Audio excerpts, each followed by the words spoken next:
Dear student, पिछली class में जो एवरेज का कुछ पोर्शन आपका छूट गया था उसको मैं रिवाइज करवा देता हूं। उसके बाद अपन नेक्स्ट जो अपनी क्लास में मिलेंगे। देखो एवरेज जो स्टूडेंट जिसका छूट गया था वो देख लेना। एवरेज का हिंदी मीन्स होता है औसत। एवरेज होता क्या है, पहले इसका जो फॉर्मूला होता है यानी कि इसका सूत्र होता है, उसके ऊपर अपन चर्चा करते हैं। यानी कि राशियों का योग बटे राशियों की संख्या, यानी कि राशियों का योग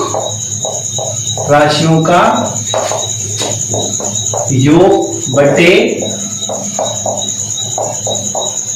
राशियों की संख्या। इस फॉर्मूले की सहायता से अपन एवरेज को कैलकुलेट करते हैं। बहुत सी जगह राशियों की जगह आंकड़े लिखे होते हैं, बहुत सी जगह डेटा लिखा होता है। आपको उसको कंफर्म तरीके से समझ लेना, ये एक ही है, अलग अलग नहीं है। अपन चूंकि कंपटीशन की तैयारी कर रहे हैं तो अपन से ये सिंपल क्वेश्चन वो कभी नहीं पूछे, सवाल ही नहीं उठता कि अपन से क्वेश्चन पूछेगा। वो बस बहुत हाई लेवल का क्वेश्चन पूछेगा, लेकिन कुछ स्टाइल्स को देखते हैं, है ना। एवरेज यानी कि औसत। मान लीजिए औसत होता क्या है, माना कि मेरे पास 50 बनाना है। कितने बनाना है? 50 बनाना।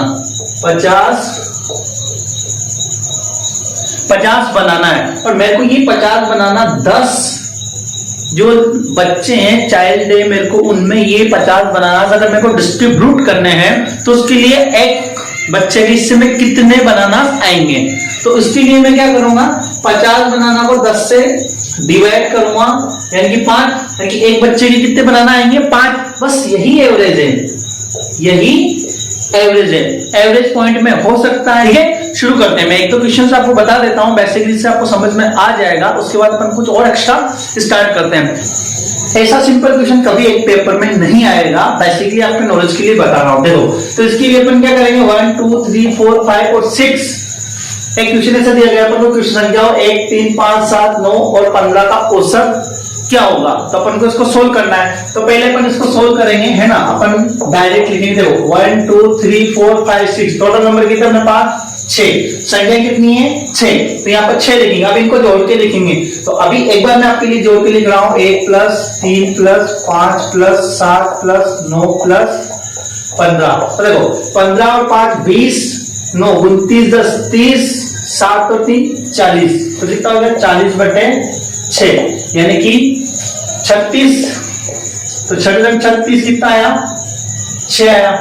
अब 40 में 36 कितने बचे? वापस 40। तो ये 6 ऐसे चलता रहेगा। तो ये 6.67% आएगा, सॉरी ये आ जाएगा इसका।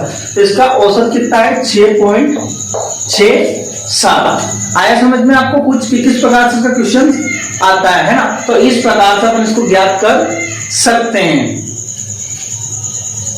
लेकिन मैं आपको बताता हूं अब क्वेश्चन किस प्रकार आएगा, तो उसको देखते हैं, है ना। तो देखो एक प्रश्न मैं आपको इजी वे में बताता हूं। यदि, जब यहां पे लिखा हुआ है, यदि संख्याओं 3 17 30 19 21 का औसत 1 2 3 4 5 40 हो तो P का मान ज्ञात करो।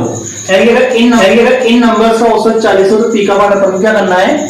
ज्ञात करना है। तो देखो इस प्रकार के क्वेश्चन के लिए अपन क्या करेंगे, ये क्वेश्चन है थोड़ा सा एग्जाम में आ सकता है। तो देखो अपन क्या करेंगे, पहले फॉर्मूला लगाएंगे, यानी कि सूत्र राशियों की संख्या, है ना। यानी इन सबको जोड़ेंगे, 3 plus 17 plus P plus 19 plus 21 बटे 1 2 3 4 5 और इनका औसत कितना आ रहा है? 40। कितना आ रहा है बेटा? 40। ठीक है, तो ये कितने होगी? 1 2 3 4 5 और इनका एवरेज कितना आ रहा? 40। तो अपन क्या करते हैं, इस 5 को, है ना, ये तो वर्गमूल से इधर चला जाएगा और इनको जोड़ते हैं। 21 और 19 40 और 20 60, यानी कि 60 प्लस P बराबर 40 इंटू 5। तो यहाँ से चारों 5 20, यानी कि कितना हो गया? 200। तो P बराबर 200 माइनस ये 60 इधर जाएगा तो माइनस का हो जाएगा, यानी कि 140। तो P का मान कितना है? 140। देखो बहुत अच्छा क्वेश्चन है। यदि किसी कक्षा के 30 छात्रों की औसत आयु 14 वर्ष है, छात्र हैं केवल छात्र, उनकी औसत आयु 14 वर्ष, यदि अध्यापक की आयु को भी इसमें जोड़ लें तो औसत आयु 15 वर्ष हो जाएगी। कितने? 15 वर्ष। तो अध्यापक की आयु ज्ञात करें, अध्यापन की आयु अपन को ज्ञात करनी है। ऐसे क्वेश्चन इंपोर्टेंट कैटेगरी में आते हैं, ऐसे क्वेश्चन एग्जाम में आ जाते हैं। ठीक है, यहाँ पे किसी के PQX वगैरह आ जाएगा। तो देखो पहले देखते हैं अपन कितने 30 छात्रों का कितना होगा औसत, है ना। 30 छात्रों का औसत 14 है ना। तो 30 छात्रों की कुल आयु, 30 छात्रों की कुल आयु अपन ने देखा था, देखो यहाँ पे है ना, योग है ना, आंकड़ों का योग देख सूत्र लगाएगा अपन ने, राशियों का योग, राशियों का योग बटे राशियों की संख्या, और बराबर में अपना आएगा औसत आया था। कितना आया था? बराबर में अपन को आया था औसत। तो देखो राशियों का योग अपन को पता नहीं, तो योग निकालने के लिए अपन क्या करेंगे, ये राशियों की संख्या को औसत से गुणा करेंगे, बराबर 14 × 30, 14 28 42, यानी कि 420, यानी कि उन 30 जनों की आयु कितनी आई? 420। 30 छात्रों की आयु भी आएगी, 30 छात्रों की, 30 छात्रों की आयु आएगी 420। एक बार ध्यान से देखिए, ये आपको इतना लिखना नहीं है, मैं आपको समझा रहा हूं। ओके, अब देखो यहाँ पे अगर अध्यापक को भी शामिल कर लें तो 30 और 31 हो जाएंगे, तो उनकी औसत आयु 15 हो जाएगी। तो उनकी आयु का योग इस बार सभी क्या आएगा, तो 15 × 31, तो 15 एकम 15, 15 × 45 और 1 46, यानी कि 31 का औसत कितना आया? 465। इसमें से ये जाएगा तो बचेगा यहाँ पे, देखो ऊपर से 5, 6 में से 4 2 गया तो 4, यानी कि उनके शिक्षक की आयु है 45 ईयर। ठीक है, आया समझ में। इसके बाद कुछ और डीप क्वेश्चन से परसेंटेज वाला है जो अपन नेक्स्ट क्लास में समझेंगे।